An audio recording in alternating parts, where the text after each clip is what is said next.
ಕೊಪ್ಪಳ ಜಿಲ್ಲೆಯಲ್ಲಿ ವರುಣನ ಅಬ್ಬರ ಮುಂದುವರೆದಿದೆ. ಕಳೆದ 2 ದಿನಗಳಿಂದ ಜಿಲ್ಲೆಯಾದ್ಯಂತ ವರುಣ ಅಬ್ಬರಿಸಿ ಬೊಬ್ಬಿರಿತಾ ಇದ್ದಾನೆ.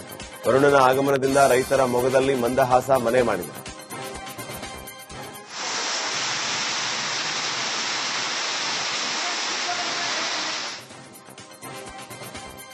ಮಳೆಯ ಅಬ್ಬರಕ್ಕೆ ತಾತ್ಕಾಲಿಕ ಸೇತುವೆ ಕಿತ್ತು ಹೋಗಿದೆ. ಕೊಪ್ಪಳ ಜಿಲ್ಲೆಯ ಕುಕನೂರು ತಾಲೂಕಿನ ಚಿಕ್ಕೇನಕೊಪ್ಪ ಬಳಿ ಈ ಘಟನೆ ನಡೆದಿದೆ. ಚಿಕ್ಕೇನಕೊಪ್ಪ ಬಟ್ಟಪ್ಪನಹಳ್ಳಿ ಮಧ್ಯೆ ಬ್ರಿಡ್ಜ್ ಕಮ್ ಬ್ಯಾರೇಜ್ ಕಾಮಗಾರಿ ನಡೀತಾ ಇದ್ದು, ಬ್ಯಾರೇಜ್ ಪಕ್ಕದಲ್ಲಿಯೇ ಓಡಾಟಕ್ಕೆ ತಾತ್ಕಾಲಿಕ ಸೇತುವೆ ನಿರ್ಮಾಣ ಮಾಡಲಾಗಿತ್ತು. ಮಳೆಯ ಅಬ್ಬರಕ್ಕೆ ತಾತ್ಕಾಲಿಕ ಸೇತುವೆ ಕೊಚ್ಚಿಕೊಂಡು ಹೋಗಿದೆ.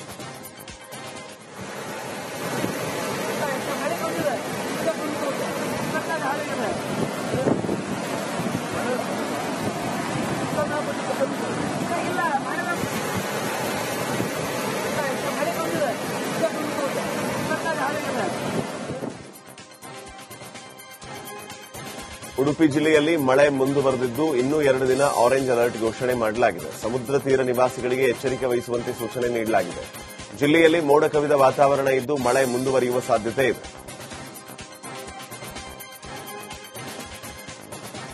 ಮಡಿಕೇರಿಯ ನವಗ್ರಾಮದಲ್ಲಿ ಭೂಕುಸಿತ ಆತಂಕ ಹೆಚ್ಚಾಗಿದೆ. ಕಳೆದ 1 ವಾರದಿಂದ ನಿರಂತರವಾಗಿ ಮಳೆ ಸುರಿತಾ ಇದ್ದು ಮನೆಗಳ ಸಮೀಪ ಮಣ್ಣು ಕುಸಿಯುವುದಕ್ಕೆ ಶುರುವಾಗಿದೆ. ಮತ್ತಷ್ಟು ಮಣ್ಣು ಕುಸಿಯುವ ಸಾಧ್ಯತೆ ಇದ್ದು ಜನ ತಮ್ಮ ಮನೆಗಳನ್ನು ಖಾಲಿ ಮಾಡ್ತಾ ಇದ್ದಾರೆ. ಭಯದಲ್ಲಿ ಬಗ್ತಾ ಇದ್ದೀವಿ ನಾವು ಯಾವಾಗಲೂ. ಆಮೇಲೆ ಪುನಃ ಬಿರುಕು ಬಿಟ್ಟಿದೆ. ಇಲ್ಲಿ ಟೋಟಲ್ ಕೆಳಗೆ ಒಂದು 35-50 ಮನೆ ಗಂಟೆ ಇದೆ. ಇಲ್ಲಿ ಎಲ್ಲ ಇಲ್ಲೇ ವಾಸ ಇದ್ದಾರೆ. ಮಳೆ ಬರುವಾಗ ಅದು ಜೋರ್ ಬರುವಾಗ ಹೋಗ್ತೀವಿ, ಮತ್ತೆ ಮಾಮೂಲು ಬರುವಾಗ ಬರ್ತೀವಿ ಸ್ವಲ್ಪ ಕಮ್ಮಿ ಆದ್ಮೇಲೆ. ಅಂದ್ರೆ ನಾವಿಗೂ ಡ್ಯೂಟಿಗೆ ಹೋಗ್ಬೇಕು, ಮಕ್ಕಳು ಕ್ಲಾಸಿಗೆ ಹೋಗ್ತಾರೆ. ಅಂದ್ರೆ ಅದೇ ಬೆಳಗಾವಿ ಮೂಲದ ಯುವಕ ಕೇರಳದ ಪಾಣತ್ತೂರಿನಲ್ಲಿ ನಾಪತ್ತೆಯಾಗಿದ್ದು ನದಿಯಲ್ಲಿ ಯುವಕನಿಗಾಗಿ ತೀವ್ರ ಶೋಧ ಕಾರ್ಯ ಮುಂದುವರೆದಿದೆ. ಬೆಳಗಾವಿಯ 19 ವರ್ಷದ ಅನಿಲ್ ಸೇತುವೆ ದಾಟುತ್ತಾ ಇದ್ದ ಸಂದರ್ಭ ಬೈಕ್ ಸಮೇತ ಕೊಚ್ಚಿ ಹೋಗಿರುವ ಶಂಕೆ ವ್ಯಕ್ತವಾಗಿದೆ. ಎನ್ಡಿಆರ್ಎಫ್ ತಂಡವೂ ನದಿಯಲ್ಲಿ ಶೋಧ ಕಾರ್ಯಾಚರಣೆಯನ್ನು ನಡೆಸ್ತಾ ಇದೆ.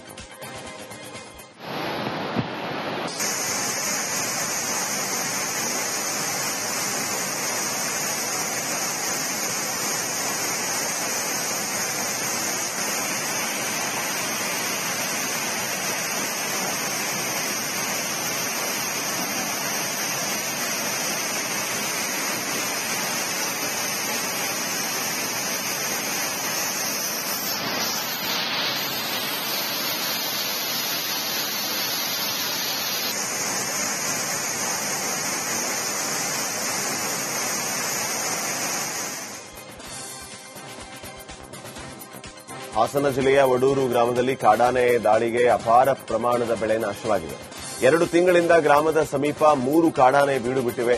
ತೆಂಗು, ಬಾಳೆ, ಅಡಿಕೆ, ಕಾಫಿ ಗಿಡಗಳನ್ನು ಕಾಡಾನೆಗಳು ನಾಶಪಡಿಸಿವೆ. ಇದರಿಂದ ಪ್ರತಿನಿತ್ಯ ಗ್ರಾಮಸ್ಥರು ಜೀವ ಭಯದಲ್ಲೇ ಓಡಾಡ್ತಾ ಇದ್ದಾರೆ. ಕಾಡಾನೆ ಹಾವಳಿಗೆ ವಡೂರು ಗ್ರಾಮಸ್ಥರು ಹೈರಾಣಾಗಿದ್ದಾರೆ. ಹೇಳ್ತಾನೆ ಬರ್ತಾ ಇದೀವಿ, ಆದ್ರೂ ಯಾವ್ದನ್ನು ಹಿಡಿತಾ ಇಲ್ಲ.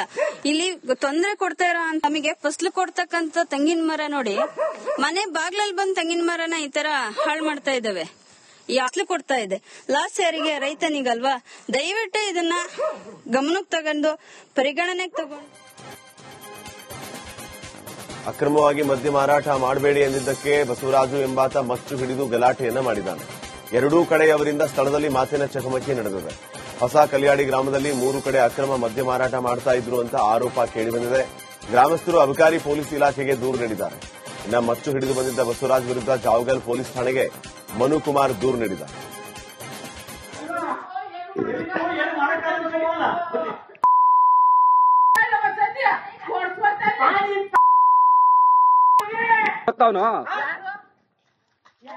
ನಿನಗೆ ಏನ್ ಹೇಳಿರೋ? ಅಬಕಾರಿ ಇಲಾಖೆ ಏನ್ ಹೇಳಿರೋ? ಏನ್ ಹೇಳಿದ್ರು? ಇವತ್ತು ಯಾರು ಬಂದಿದ್ದು? ಆಫೀಸರ್ ಬಂದಿರ್ತಾನೆ. ಏನ್ ಮಾಡ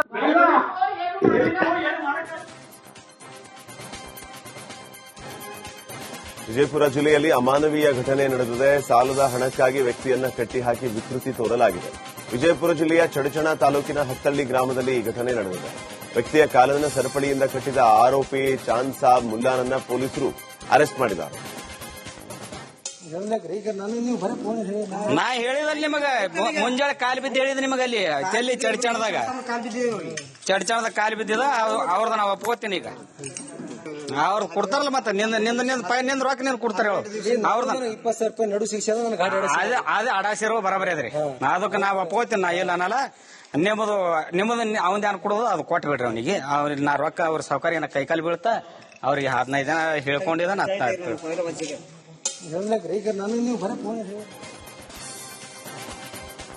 ರಾಜ್ಯ ರಾಜಕೀಯದಲ್ಲಿ ಅನುದಾನ ಪಾಲಿಟಿಕ್ಸ್ ತಾರಕಕ್ಕೇರಿದೆ. ಸ್ವಪಕ್ಷದ ಶಾಸಕರಿಗೆ ಬಂಪರ್ ಕೊಟ್ಟ ಸಿಎಂ ಸಿದ್ದರಾಮಯ್ಯ ಅನುದಾನದಲ್ಲಿ ಹೆಚ್ಚಿನ ಮಣೆ ಹಾಕಿದ್ದಾರೆ. ಶಾಸಕರ ಅಸಮಾಧಾನ ತಣಿಸೋದಕ್ಕೆ ಸಿಎಂ ಅನುದಾನ ಅಸ್ತ್ರ ಪ್ರಯೋಗಿಸಿದ್ದಾರೆ. ಕಾಂಗ್ರೆಸ್ ಶಾಸಕರಿಗೆ 50 ಕೋಟಿ ರೂಪಾಯಿ ಅನುದಾನಕ್ಕೆ ಪ್ಲಾನ್ ಅನ್ನು ಮಾಡಿದ್ದಾರೆ. ಬಿಜೆಪಿ ಜೆಡಿಎಸ್ನ ಶಾಸಕರಿಗೆ 10 ರಿಂದ 15 ಕೋಟಿ ಅನುದಾನ ಸಾಧ್ಯತೆ ಇದೆ. ಸಿಎಂ ಸಿದ್ದರಾಮಯ್ಯ ಅವರ ನಡೆಯ ವಿರುದ್ಧ ಬಿಜೆಪಿ ಜೆಡಿಎಸ್ ಶಾಸಕರು ಕಿಡಿಕಾರ್ತಾ ಇದ್ದಾರೆ. ಅನುದಾನ ತಾರತಮ್ಯವನ್ನ ಸ್ವತಃ ಗೃಹ ಸಚಿವ ಡಾ ಜಿ ಪರಮೇಶ್ವರ್ ಒಪ್ಪಿಕೊಂಡಿದ್ದಾರೆ. ಬೆಂಗಳೂರಿನಲ್ಲಿ ಮಾತನಾಡಿದ ಅವರು, ಬಿಜೆಪಿಯವರು ಅನುದಾನ ಪಾಲಿಟಿಕ್ಸ್ ಮಾಡಿದ್ರು, ನಾವು ಕೂಡ ಅದನ್ನೇ ಫಾಲೋ ಮಾಡ್ತಾ ಇದ್ದೀವಿ. ಅಭಿವೃದ್ಧಿ ನೋಡಿಕೊಂಡು ಅನುದಾನ ನೀಡುತ್ತಾರೆ, ನಾವು ರಿವೆಂಜ್ ತೀರಿಸಿಕೊಳ್ತಾ ಇಲ್ಲ ಅಂತ ಹೇಳಿದ್ದಾರೆ. ಹಿಂದಿನ ಸರ್ಕಾರದಲ್ಲಿ ಶಾಸಕರು ಆಡಳಿತ ಪಕ್ಷದ ಶಾಸಕರಿಗೆ ಒಂದು ಮತ್ತು ವಿರೋಧ ಪಕ್ಷದ ಶಾಸಕರಿಗೆ ಒಂದು ಮಾಡಿದ್ರು ಅವರು. ಈಗ ನಮಗೆಲ್ಲ ಕೊಟ್ರಲ್ಲ, ಅವರ ಶಾಸಕರಿಗೆ 50 ಕೋಟಿ ಕೊಟ್ಟಿದ್ರು, ನಮಗೆಲ್ಲ 25 ಕೋಟಿ 20 ಕೋಟಿ 10 ಕೋಟಿ ಹಿಂಗೆಲ್ಲ ಕೊಟ್ಟಿದ್ರು. ಅದನ್ನೇ ನಾವು ಫಾಲೋ ಮಾಡ್ತಾ ಇದ್ದೀವಿ. ಪೂರ್ತಿ ಕೊಡೋದಿಲ್ಲ ಅಂತ ಏನು ಹೇಳಿಲ್ಲ, ಯಾರು ಕೂಡ ಹೇಳಿದಾರ. ಮತ್ತೆ ಮೌಖಿಕ ಅಲ್ಲ ರೀ. ಈಗ ಹಣ ಅಲ್ಲಿ ಡೆವಲಪ್ಮೆಂಟ್ಸ್ ನೋಡಿಕೊಂಡು ಕೊಡ್ತಾರೆ. ಒಂದು ಕ್ಷೇತ್ರಕ್ಕೆ ಹೆಚ್ಚು ಡೆವಲಪ್ಮೆಂಟ್ ಆಗಬೇಕಾಗುತ್ತೆ, ಅಲ್ಲಿ ಹೆಚ್ಚು ಹಣ ಕೊಡ್ತಾರೆ. ಒಂದು ಕ್ಷೇತ್ರದಲ್ಲಿ ಡೆವಲಪ್ಮೆಂಟ್ ಆಗಿರುತ್ತೆ ಅಂದ್ರೆ ಕಂಪ್ಯಾರಿಟಿವ್ಲಿ, ಆಗ ಕಡಿಮೆ ಕೊಡ್ತಾರೆ. ಇದೇ ಮಾನದಂಡ. ರಾಜ್ಯದಲ್ಲಿ ಅನುದಾನ ಹಂಚಿಕೆ ತಾರತಮ್ಯಕ್ಕೆ ಪ್ರತಿಪಕ್ಷ ನಾಯಕ ಆರ್ ಅಶೋಕ್ ಕೆಂಡ ಕಾರಿದ್ದಾರೆ. ಈ ಕುರಿತು ಟ್ವೀಟ್ ಮಾಡಿದ ಅವರು, ಕುರ್ಚಿ ಉಳಿಸಿಕೊಳ್ಳೋದಕ್ಕೆ ಕಾಂಗ್ರೆಸ್ ದಿಗರಿಗೆ ಅನುದಾನ ನೀಡುತ್ತಾ ಇದೆ. ಶಾಸಕರ ಅಸಮಾಧಾನಕ್ಕೆ ಸಿಎಂ ಬೆಚ್ಚಿ ಬಿದ್ದಿದ್ದಾರೆ. ಹೀಗಾಗಿ ಕಾಂಗ್ರೆಸ್ ಶಾಸಕರಿಗೆ 50 ಕೋಟಿ ನೀಡುತ್ತಾ ಇದ್ದಾರೆ, ವಿಪಕ್ಷದ ಶಾಸಕರಿಗೆ ಅನುದಾನ ನೀಡುತ್ತಾ ಇಲ್ಲ ಅಂತ ಕಿಡಿಕಾರಿದ್ದಾರೆ. ಡಿಸಿಎಂ ಡಿಕೆ ಶಿವಕುಮಾರ್ ದಿಢೀರಿನ ದೆಹಲಿಗೆ ಪ್ರಯಾಣ ಬೆಳೆಸಿದ್ದಾರೆ. ಕೆಂಪೇಗೌಡ ವಿಮಾನ ನಿಲ್ದಾಣ ಮೂಲಕ ದೆಹಲಿಗೆ ತೆರಳಿದರು. ಖಾಸಗಿ ಕೆಲಸದ ಮೇಲೆ ಡಿಕೆಶಿ ದೆಹಲಿಗೆ ಪ್ರಯಾಣ ಬೆಳೆಸಿದ್ದಾರೆ. ರಾತ್ರಿಯೇ ವಾಪಸ್ಸಾಗಿದ್ದಾರೆ. ಸದ್ಯ ಡಿಸಿಎಂ ದೆಹಲಿ ಪ್ರವಾಸ ಕುತೂಹಲ ಮೂಡಿಸಿದೆ.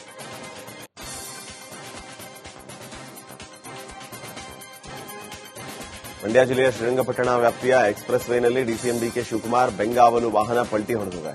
ಕಾರಲ್ಲಿದ್ದ ನಾಗರಾಜು, ಮಹೇಶ್, ಕಾರ್ತಿಕ್ ಸೇರಿ 5 ಸಿಬ್ಬಂದಿಗೆ ಸಣ್ಣ ಪುಟ್ಟ ಗಾಯಗಳಾಗಿದ್ದು ಪ್ರಾಣಾಪಾಯದಿಂದ ಪಾರಾಗಿದ್ದಾರೆ. ಗಾಯಾಳುಗಳನ್ನು ಮೈಸೂರಿನ ಆಸ್ಪತ್ರೆಯಲ್ಲಿ ದಾಖಲಿಸಲಾಗಿದ್ದು, ಆಸ್ಪತ್ರೆಗೆ ಮಂಡ್ಯ ಎಸ್ಡಿ ಮಲ್ಲಿಕಾರ್ಜುನ್ ಬಾಲದಂಡಿ ಭೇಟಿಯನ್ನು ನೀಡಿದ್ದಾರೆ.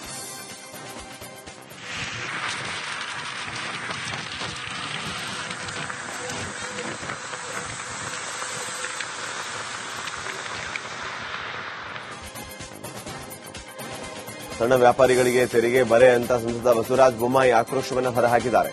ಸರ್ಕಾರದ ವಿರುದ್ಧ ಟ್ವೀಟ್ ಮಾಡಿದ ಬೊಮ್ಮಾಯಿ, ಕರ್ನಾಟಕದಲ್ಲಿ ಸಣ್ಣ ಮತ್ತು ಅತಿ ಸಣ್ಣ ವ್ಯಾಪಾರಸ್ಥರಿಗೆ ರಾಜ್ಯ ಸರ್ಕಾರದ ವಾಣಿಜ್ಯ ತೆರಿಗೆ ಇಲಾಖೆ ಜಿಎಸ್ಟಿ ಶಾಕ್ ಕೊಟ್ಟಿದ್ದು ಖಂಡನೀಯ. ಕಾನೂನು ಅಡಿಯಲ್ಲಿ ವ್ಯಾಪಾರ ವಹಿವಾಟು ಮಾಡೋದಕ್ಕೆ ಕೆಲವು ರಿಯಾಯಿತಿ ಇದೆ. ಆ ರಿಯಾಯಿತಿ ನಂತರ ತೆರಿಗೆ ಕಟ್ಟಬೇಕು ಅನ್ನೋ ಪದ್ಧತಿ ಇದೆ. ಮುಖ್ಯಮಂತ್ರಿ ಸಿದ್ದರಾಮಯ್ಯ ಈ ವಿಚಾರದಲ್ಲಿ ಮಧ್ಯಪ್ರವೇಶಿಸಿ ಕೂಡಲೇ ಸಣ್ಣ ವ್ಯಾಪಾರಸ್ಥರಿಗೆ ಪರಿಹಾರ ಒದಗಿಸಬೇಕು ಅಂತ ಆಗ್ರಹಿಸಿದ್ದಾರೆ.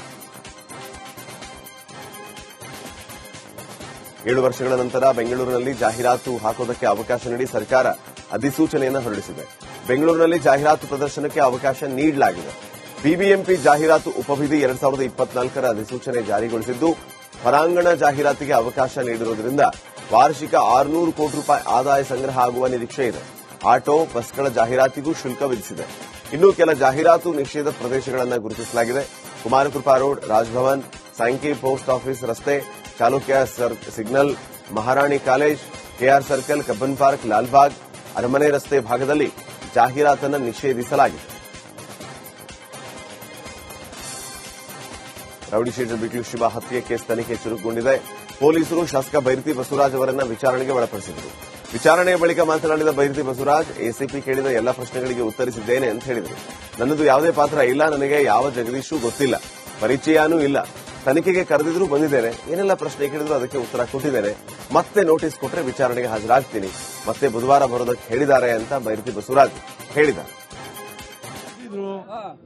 ತನಿಖೆಗೆ ಸಹಕಾರ ಕೊಟ್ಟಿದ್ದೀವಿ, ತನಿಖೆಯಲ್ಲಿ ಎಲ್ಲ ಕೇಳಿದ್ದಾರೆ.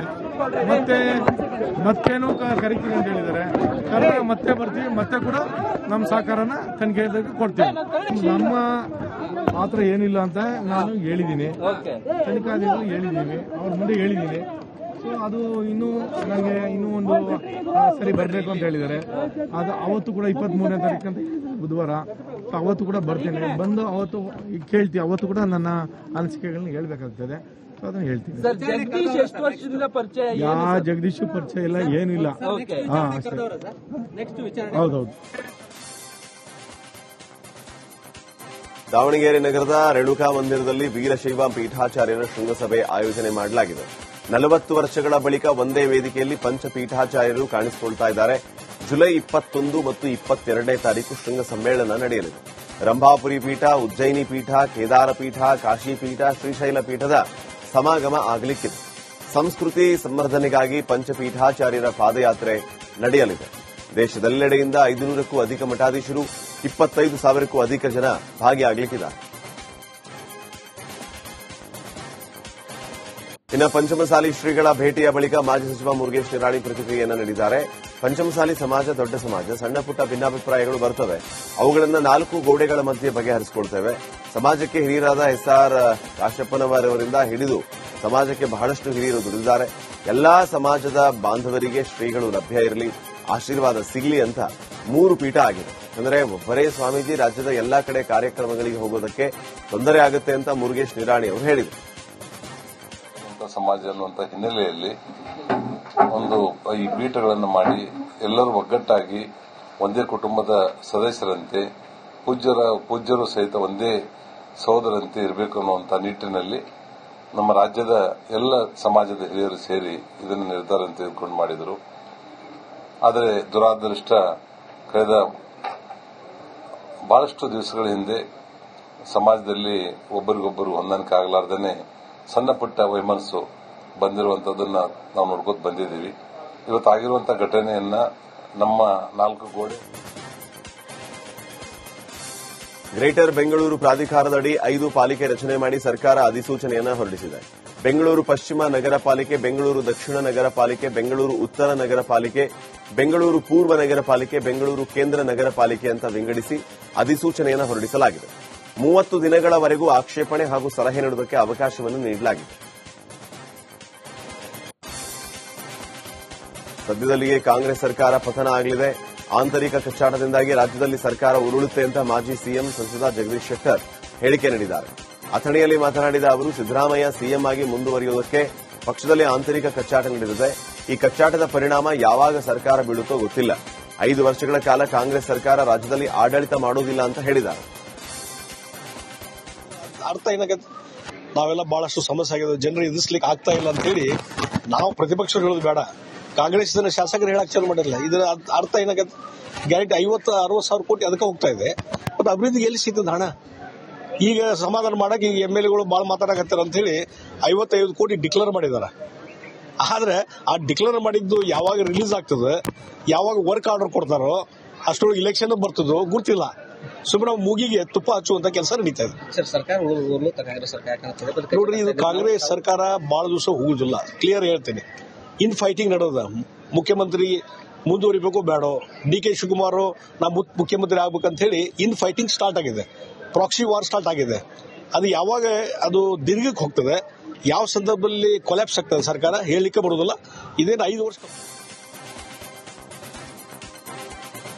ರಾಯಚೂರಿನ ಬಳಿ ಟೋಲ್ಗಳನ್ನು ತೆರವುಗೊಳಿಸುವಂತೆ ದೇವದುರ್ಗ ಶಾಸಕಿ ಕರೆಮ್ಮ ನಾಯಕ್ ಸ್ಥಳೀಯರು ಪ್ರತಿಭಟನೆಯನ್ನು ನಡೆಸಿದ್ದಾರೆ. ದೇವದುರ್ಗದ ಕಾಕರಗಲ್ ಟೋಲ್ ಬಳಿ ಪ್ರತಿಭಟನೆ ನಡೆಸಿದರು. ಕೆಡಿಸಿ ಸಭೆಯಲ್ಲಿ ಉಸ್ತುವಾರಿ ಸಚಿವರು ಕೊಟ್ಟ ಮಾತು ತಪ್ಪಿರುವ ಆರೋಪ ಕೇಳಿಬಂದಿದೆ. ತಾತ್ಕಾಲಿಕವಾಗಿ ಸ್ಥಗಿತಗೊಳಿಸುವಂತಹ ಸುಳ್ಳು ಭರವಸೆಯನ್ನ ನೀಡಿದ್ದಾರೆ ಅಂತ ಸರ್ಕಾರದ ನಡೆಯ ವಿರುದ್ಧ ಪ್ರತಿಭಟನೆ ನಡೆಸಿದರು.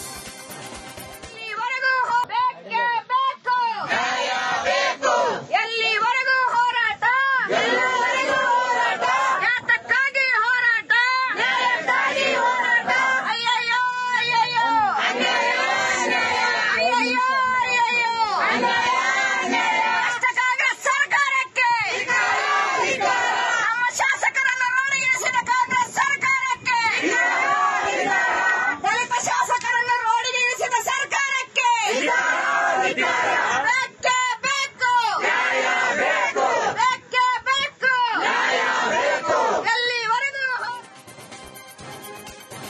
ಸದನ ಸಮಾವೇಶದಲ್ಲಿ ಸಿಎಂ ಸಿದ್ದರಾಮಯ್ಯ ಭಾಷಣಕ್ಕೂ ಮುನ್ನವೇ ಡಿಸಿಎಂ ಡಿಕೆ ಶಿವಕುಮಾರ್ ಅವರು ಹೊರಟು ಹೋಗಿದ್ದಾರೆ.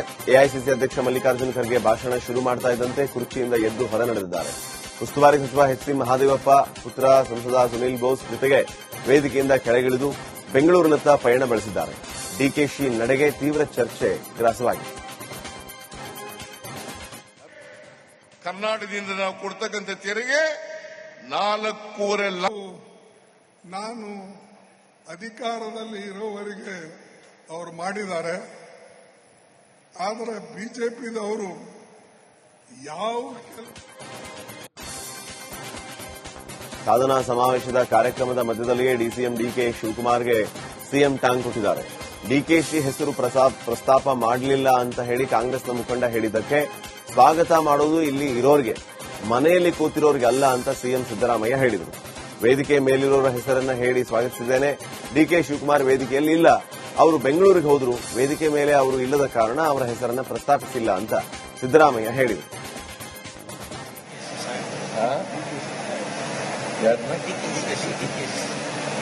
ಇಲ್ವಲ್ರಿ, ಒಟ್ಟೋಗಿದ್ದಾರೆ, ಕೂತ್ಕೊಳ್ಳಿ.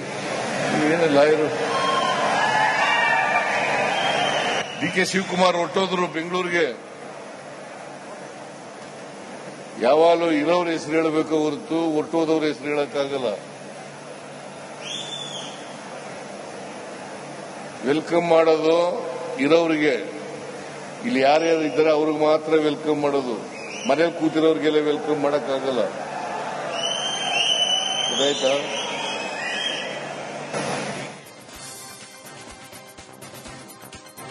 ಸಾಧನಾ ಸಮಾವೇಶದಲ್ಲಿ ಸಿಎಂ ಭಾಷಣ ಮಾಡ್ತಾ ಇದ್ದಂತೆ ಜನರು ಕುರ್ಚಿ ಖಾಲಿ ಮಾಡಿದ್ದಾರೆ. ಸಿದ್ದರಾಮಯ್ಯ ಕೇಳಿಕೊಂಡ ನಂತರವೂ ಸ್ಥಳದಿಂದ ಎದ್ದು ಹೋಗಿದ್ದಾರೆ.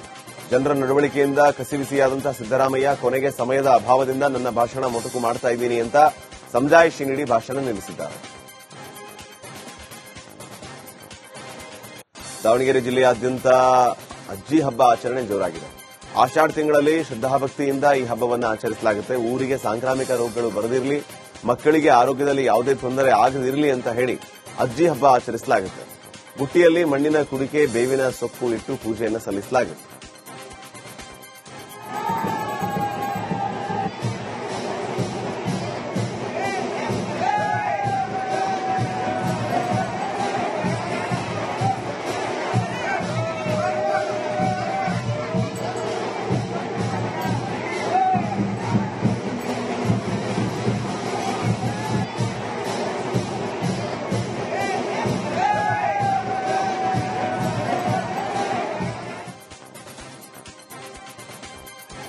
ಚಾಮುಂಡೇಶ್ವರಿ ಜನ್ಮ ವರ್ಧಂತಿ ಹಿನ್ನೆಲೆ ತುಮಕೂರಿನ ಮಂಜುನಾಥ ನಗರದಲ್ಲಿ ಅದ್ದೂರಿ ಜಾತ್ರಾ ಮಹೋತ್ಸವ ಜರುಗಿತು. 3 ದಿನಗಳ ಕಾಲ ಚಾಮುಂಡೇಶ್ವರಿ ಜನ್ಮ ವರ್ಧಂತಿ ಜಾತ್ರಾ ಮಹೋತ್ಸವ ಅದ್ದೂರಿಯಾಗಿ ನಡೆದಿದೆ.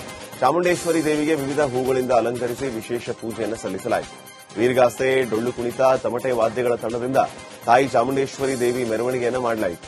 25,000ಕ್ಕೂ ಹೆಚ್ಚು ಭಕ್ತರಿಗೆ ಅನ್ನ ಸಂತರ್ಪಣೆ ಕೂಡ ಮಾಡಲಾಯಿತು.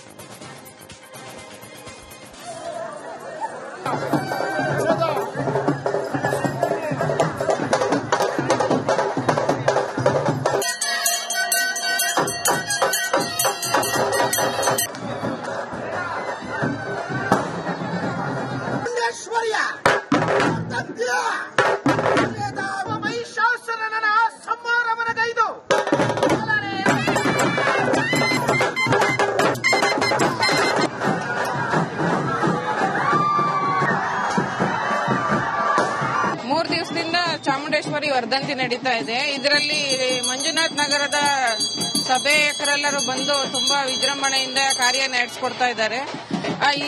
ಈ ಮೂರು ವರ್ಷದಲ್ಲಿ ದೇವಸ್ಥಾನ ತುಂಬಾ ಇಂಪ್ರೂವ್ ಆಗೈತೆ. ಪ್ರತಿ ವರ್ಷ ನಡೀತಾ ಇದೆ. ಈ ವರ್ಷ ಅತಿ ವಿಜೃಂಭಣೆಯಿಂದ ನಡೀತಾ ಇದೆ. 3 ದಿವಸನೂ ಅನ್ನ ಸಂತರ್ಪಣೆ ನಡೀತಾ ಇದೆ. ವರ್ಷ ನಾವು ಬರ್ತಾ ಇರ್ತೀವಿ. ಹೂವಿನ ಅಲಂಕಾರವೆಲ್ಲ ನಮ್ಮ ಮಕ್ಕಳೇ ನೋಡ್ಕೊಂತವ್ರೆ. ತುಂಬಾ ಚೆನ್ನಾಗಿ ನಡ್ಕೊಂಡು ಹೋಗ್ತಾ ಇತ್ತು ಕಾರ್ಯಕ್ರಮ. 3 ದಿವಸದಿಂದ